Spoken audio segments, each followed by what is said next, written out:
today's objectives, hopefully by the end of the presentation, I will have been able to outline why it's important for us to talk about bullying with our kids with autism, and also why our students with autism might be at risk from bullying or from becoming bullies themselves. And I also want to outline what we can do to prevent children from being bullied or becoming bullies, and to highlight the role of the BCBA. So it's quite hard to establish the true incidence rate of bullying, as data from different sources report lots of different findings. But what we can tell is that bullying is very widespread, and that goes for kids with ASD and typically developing kids too. It often also goes unnoticed, and it can have quite serious, immediate and long-lasting consequences, both for the child being bullied and the bully themselves. So why should we talk about bullying? Well, basically bullying is, as I said, can have wide-reaching consequences for both the bully and the child being bullied. Now, bullying can take many different forms, and that includes verbal harassment, physical threats, deliberate exclusion, threatening, written, and so on. And the behaviour is aggressive and typically involves an imbalance of power, and the aim is to control or harm others. And it also involves repetition, so whether that's that it's already happened more than once or that it has the potential to. And also you should note that the imbalance of power doesn't have to just be physical strength. It could be access to embarrassing information about a child, or being more popular, being the most popular, and so on. It's also important to realise that 40 to 75% of bullying incidents in school take place during class breaks and other areas, or areas of the school where teachers and other adults are often not present. So teachers are quite often, or school staff are quite often not always aware, and they can find it hard to pinpoint bullies. So I find a statistic here that school staff may only notice or intervene in maybe 1 out of 25 incidents of bullying. That's quite worrying. It's also why I'll mention later on the idea of targeting peers. So getting peers to work together to help teachers combat bullying, since the teachers aren't with the children all the time, or during times when bullying is most likely to occur.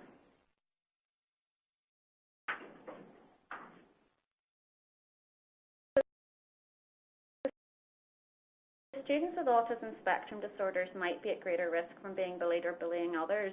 There's not that much research out there conducted in looking at the relation between learning disabilities and bullying, but the info that is out there seems to be suggesting that children with special needs in general are about 2 to 3 times more likely to be bullied than their typically developing peers. And there was one study out in 2010, Mike Twyman and colleagues, they looked at age 8 to 17-year-olds with ASD, and they had bully victimization scores that were more than 3 times as high as the students in their control group without special needs. And they also found that children with ASD might be more likely to bully others as well. And then another report that came out very recently by IAN, which is the Kennedy Krieger Institute, they reported that children with Asperger's may be more likely to be bullied, but it's not really clear why that is at the moment. I mean, it could be a bunch of things. It could be just that the children with Asperger's are more able to report bullying or to understand that they're being bullied. It may be that it's more visible in the public school settings or so where these children might be, or that more kids in Asperger's are in the typical classrooms where the research seems to suggest that public schools, for example, have higher rates of bullying and so on.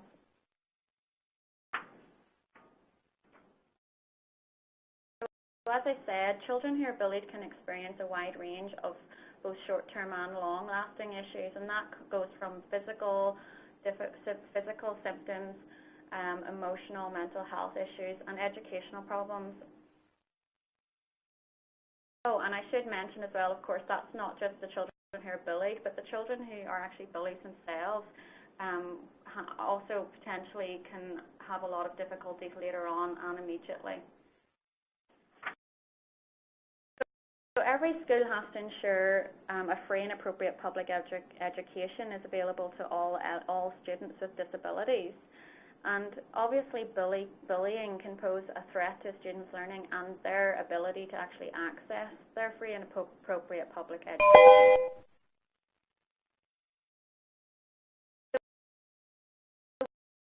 What makes children with ASD? We know that children with ASD can have unique mannerisms or behaviours that potentially can attract attention from peers, or unwanted attention, and make them the targets of bullies. They can also tend to have difficulties in initiating and maintaining friendships. And we know that friendships can potentially be something that can protect kids from being bullied, or at least mediate the effects as well. And then our kids tend to have inflexible or rigid patterns of behaviour that can make them easily provoked by other kids. Where they just have difficulties in understanding other people's intentions and so on.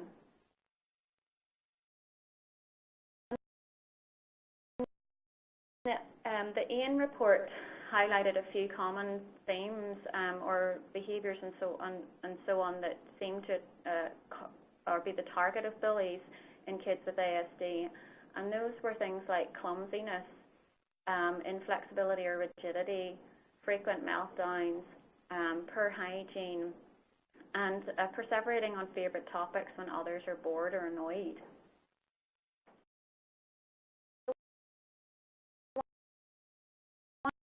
One of the problems of bullying with children with ASD is that our kids have specific challenges in terms of, for example, identifying that bullying is even going on. Because our kids may not be able to say, for example, communicate that they're being bullied. They may not be able to tell us that they're being bullied. They may also just not know that they're being bullied. And they may not know that they're being bullies. So what do we do? What is the first thing that we should do? Well, I think it's really important to emphasize that we shouldn't wait for bullying to present as a problem, particularly considering what I just was talking about in terms of kids maybe not being able to tell us that they're being bullied or not know that they're being bullied. So that basically means it can sometimes be really hard to know if it's actually happening. And from what I said earlier about how sometimes teachers can find it hard to know what's going on, and they can miss it because it's happening at times when they're not around. So really, we don't want to wait for it to present as a problem before we do something. So the first thing anyone should do, whether that's the parent or the BCBA, if you're concerned or you have a child who you think might be vulnerable, or you think that they may already have been the target of bullying, is to communicate with the school and with everyone else involved in the child's care. So if you're a parent, you want to talk to not just the school, but you want to tell your BCBA, if you have a BCBA with you working at home or so on, tell them so that they can then incorporate strategies into your home program as well as within the school. And you want to meet with the teacher and anyone else and discuss your fears. Talk about any incidents that are happening or your fears about what might happen, and make sure that you document everything. Then you want to review the school's anti-bullying policy. So every school should have an anti-bullying policy, and if they don't have one, then what you want to do is advocate for the adoption of guidelines. And you really want to make sure, whether the school has one already or you're getting them to put one in place, is that it covers all forms of bullying, so not just, say, aggression.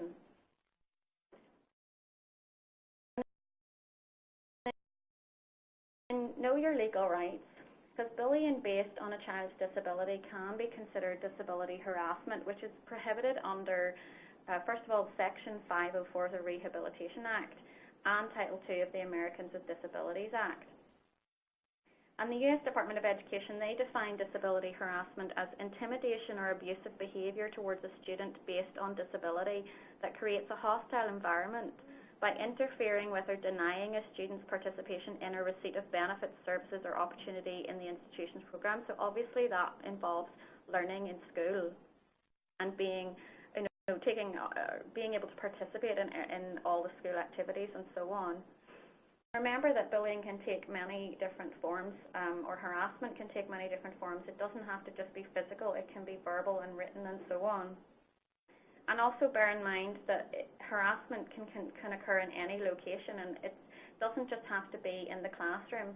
If it's occurring in hallways or, say, the physical education fields, or even an outing outside of school that's sponsored by the school, that's still covered.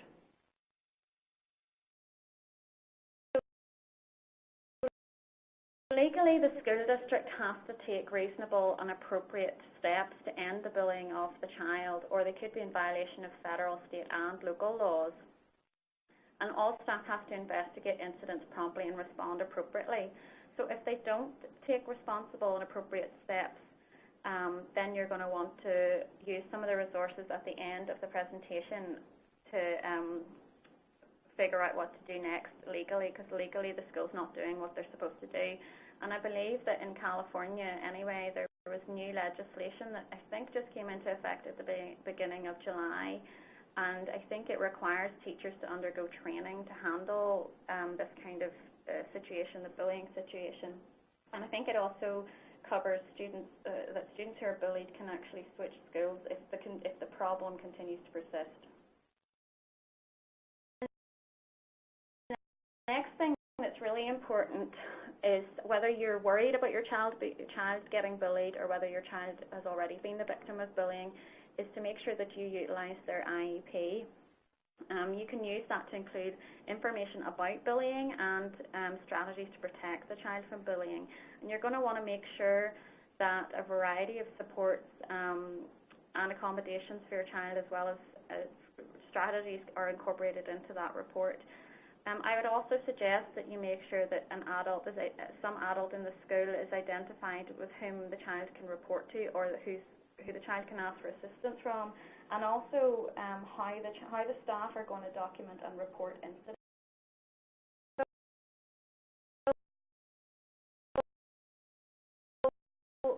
Isn't it just all about punishing the bully? Well, sometimes that's what we hear. We think that it's just about punishing the bully. And it is really important to establish consistent consequences for following or violating rules against bullying. But simply punishing the bully, we know, is not the answer, because the bully is only the tip of the iceberg. So combating bullying effectively requires strategies for the bully and the child and the community as a whole. We really need to understand why bullying is happening on a global level. So understanding the bully, the child's needs, and also why bullying is continuing in the school. So what's going on in the community as a whole. That means that bullying is everyone's responsibility. So everyone has to be involved, and everyone needs to be aware, and everyone needs to involve themselves in changing the situation. So that's going to involve changes and interventions at the school level, the classroom level, and of course at the child level. And that's not just for the victim, but for the bully as well.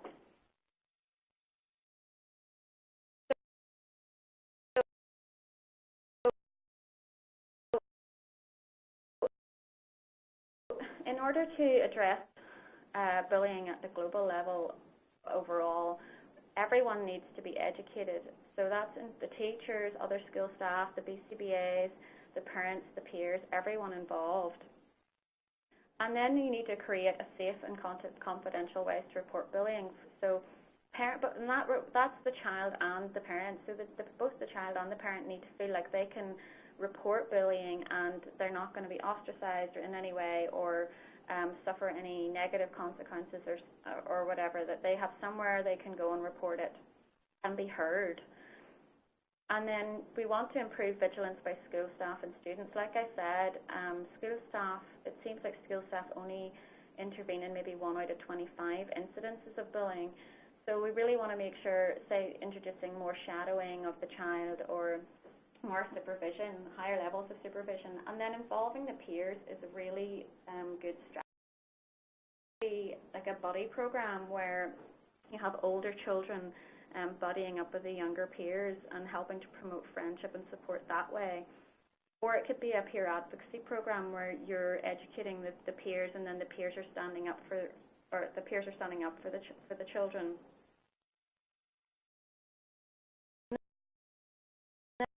And again, we really need to look at why the bullying is happening, and then collaborating to develop strategies to address both behaviour deficits and behaviour problems at the bullies, for the bully and the victim. And then, like I said, punishment isn't the answer to the problem. We really need to make sure there's a system in place to reward and build appropriate peer behaviour, because we know, as behaviour analysts, we know that reinforcement is the key to truly long-lasting behaviour change.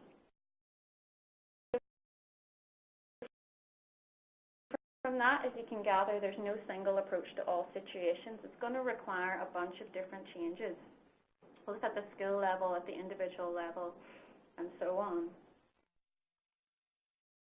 So since most BCBAs, they work, say, in home programs and so on, and there's some working in schools, so what can they do for the victim or the bully? Regardless of whether your client is the victim of bullying or is the bully themselves, you're going to want to do 4 things. You're going to want to identify antecedent strategies, increase and teach new skills, decrease problem behaviours, and educate and train others. And of course, do any of the other things that I have already outlined in terms of the school. And you can be the child's advocate. If you work in the school, then you can discuss policies and work with teachers to formulate school-wide and child-specific strategies. So I'm just going to go into a bit more detail about, say, the typical or themselves.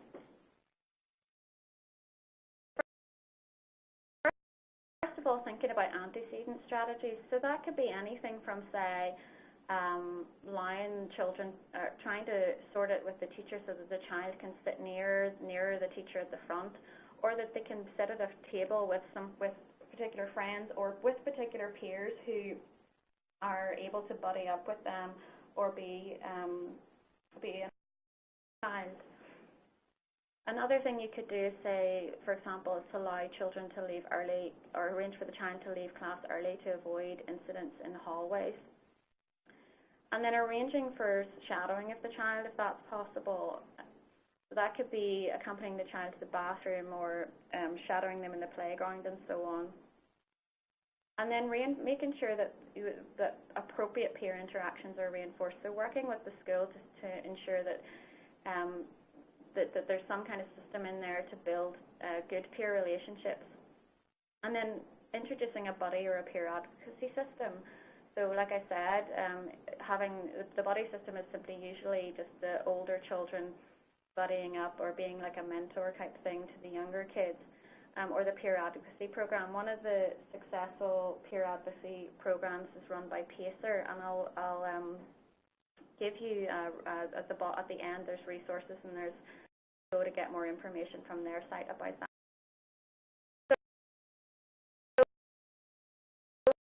So we know that children who are able to make and maintain friendships are less vulnerable to bullying. So it's important for us to look at our kids and teach them.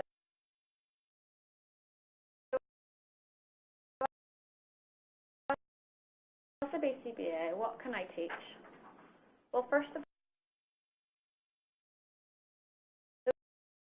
those are things like conversation, initiating a conversation or maintaining conversation, and being able to, say, transition different topics. So being able to pick appropriate topics of conversation, and then being able to follow different changes in the topic of conversation.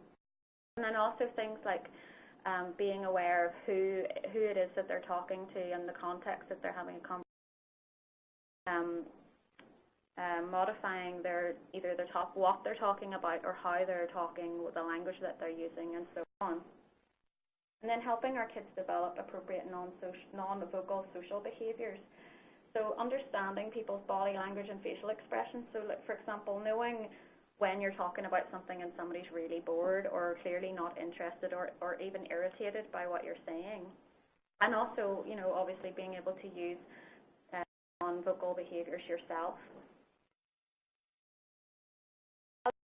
Other things would be social interaction skills. So we would teach things like basic assertiveness skills. So, for example, dealing with gaining or regaining access to items that the child wants, or how to appropriately defend yourself in a disagreement, or even how to appropriately express your opinions if you have different opinions from other people and in an appropriate way. And then also of refusing, we would teach kids how to appropriately refuse, or how to not agree to engage in inappropriate actions or activities that other children or peers might be pressuring them into. And then obviously things like apologizing, like how to accept apologies when other people have done something wrong to you, but then also how to deal with when you have done something wrong to someone else, being able to apologize to them. And then sharing in turn, taking some basic things like that. Obviously, being able to share and take turns with your peers is going to be great for your friendships. Another thing, something like compliments, is really important. Compliments can really help a child increase their likability with peers, but also can be very useful for example, for initiating conversation. Thinking of something that's opening line to say to another child.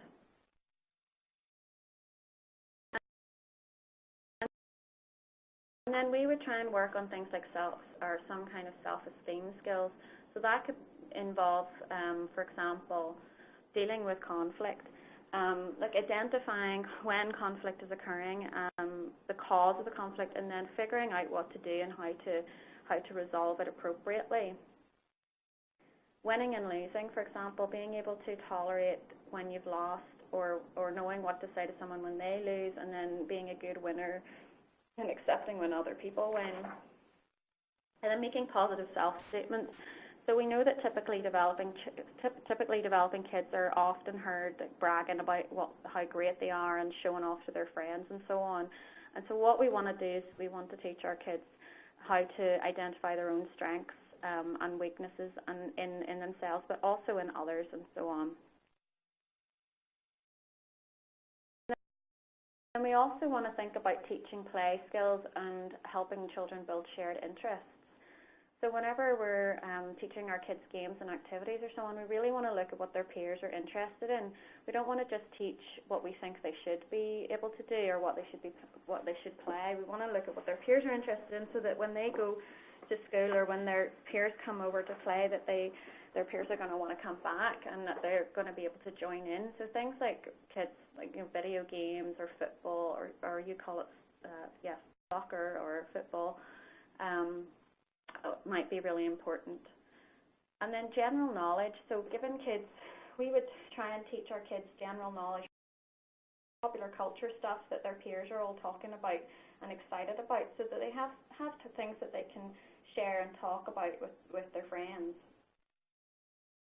And then humor and jokes is another example of something like that will help them interact with their friends better,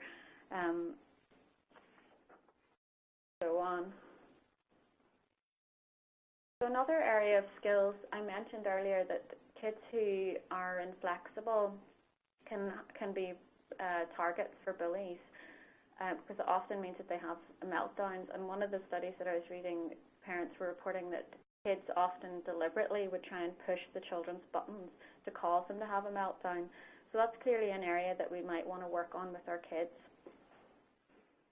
So teaching them how to identify when their behaviour is maybe no longer appropriate, and then helping them generate new alternative things that they can do in those situations. Then also inhibition. So I also mentioned that sometimes if kids are displaying certain behaviours that attract attention from peers, so you might have a child who's engaging in stereotypy, so that could be like non-vocal, like hand flapping or something, or it could be vocal, like echolalia. And so we want to help our kids maybe recognise that and teach them how to replace it with something more appropriate. And then waiting's another one, teaching kids how to wait appropriately. And then self-management, self-awareness skills and so on, and social problem solving, like how to figure out what to do when there's a problem with their peers. And then emotional self-control, again, helping the kids to control to triggers.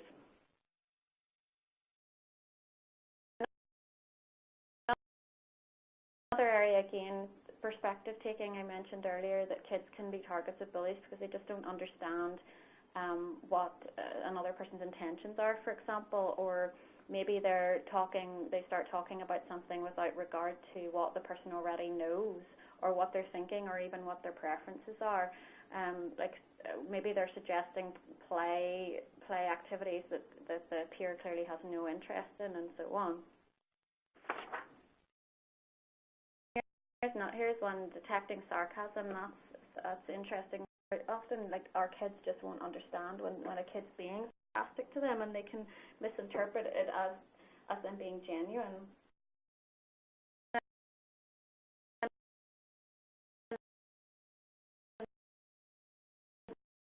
Some other areas I'd mentioned, like clumsiness, for example, was reported as making kids vulnerable to bullying. So motor targets you might want to introduce, and those can also, motor targets obviously can also help build a child's ability to participate in games that peers really like, the locomotor type games, or even fine motor stuff like art projects and so on. And then increasing the child's independence at daily living targets, or daily living skills would be really important. And like I mentioned, hygiene was one of the main things that children were bullied for. And then speech issues, for example, prosody. We would, if a child is has good language skills, but maybe their intonation is strange, or they aren't using any emotion to regulate their voice and so on, it might draw attention from peers or make them sound a little bit weird, that can result in them being victims of bullying.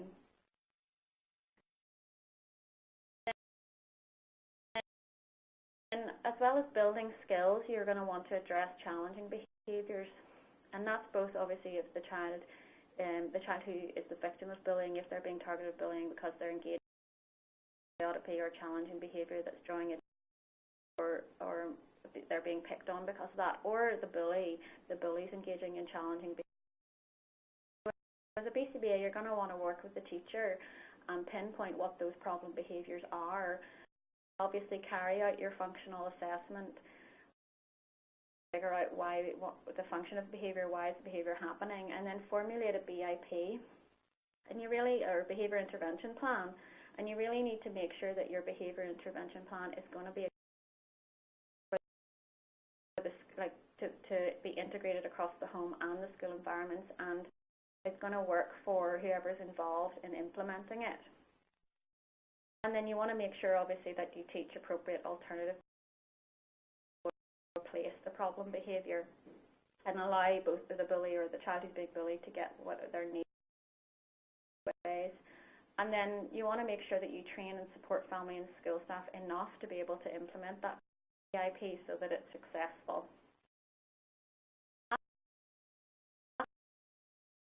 You're going to want to make sure that skills that you teach, all these wonderful friendship skills and so on, are generalized across from the home and school. So if you're teaching these skills in the home, that they are going to be of use to the child in school. So you're going to want to do things like making the teaching setting as school as possible, engage, get the collaboration with the school and the teacher's aid, and make sure that they know what you're working on and that they can help with that. And then arranging peer play or play dates, obviously, so the child can practice those newly learned skills with peers in a supported and safe environment where you can help out. And again, collaboration with the school. Most importantly, remember that the effective interventions will consider the child being bullied, the bully, and the community. So it's not just about teaching skills to the child who's being bullied or decreasing problem behaviour or even teaching skills to the bully or punishing the bully. It really is something that has to be addressed at all levels. So in summary then, Bullying is everyone's responsibility, so all of us have to take responsibility for coming up with strategies and putting those strategies. We need to listen and take it seriously.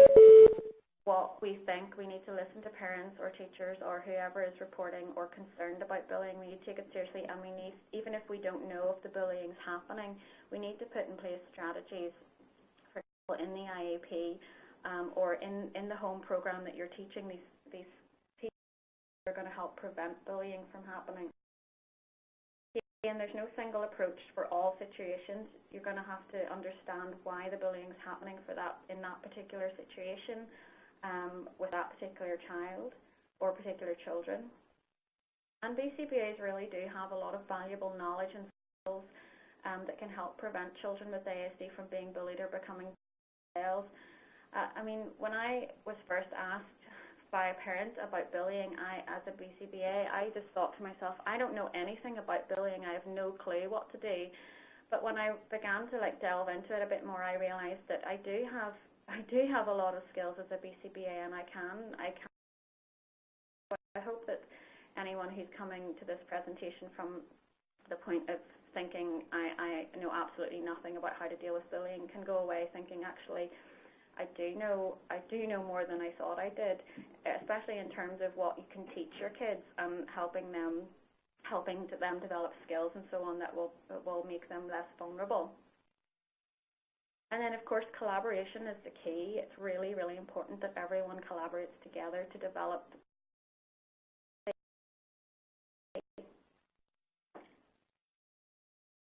So I have some general resources here that I think are a really good start if you're looking for stuff to help you, either as a parent, a teacher, or a BCBA. So first of all, there's Pacer's National Bullying Prevention Centre resources. Bunch of stuff on there, including information about their peer advocacy program, which has been shown to be very successful in some schools for decreasing bullying and preventing bullying. And then also the Bully Project here, the second one here, they actually have a special needs toolkit, which is quite handy, and that they have a toolkit which is for teachers, parents,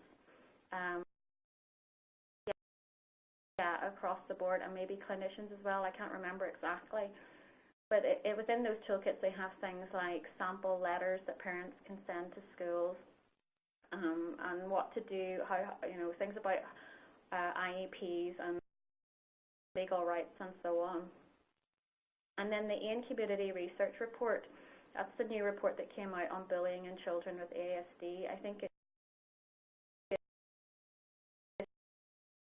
on parent surveys, so they can't draw concrete conclusions about it, but it's still very interesting and informative. And then there's government resources here at stopbullying.gov.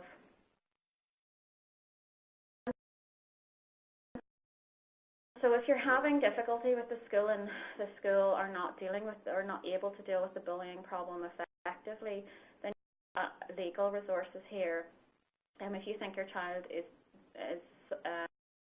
harassed as a result of their disability, then you can contact the US Department of Education or go there to get information. You can also go to the Office of Special Education Programs and the US Department of Justice website as well. They'll all guide you in the legal steps and your rights. End of the presentation. Thank you.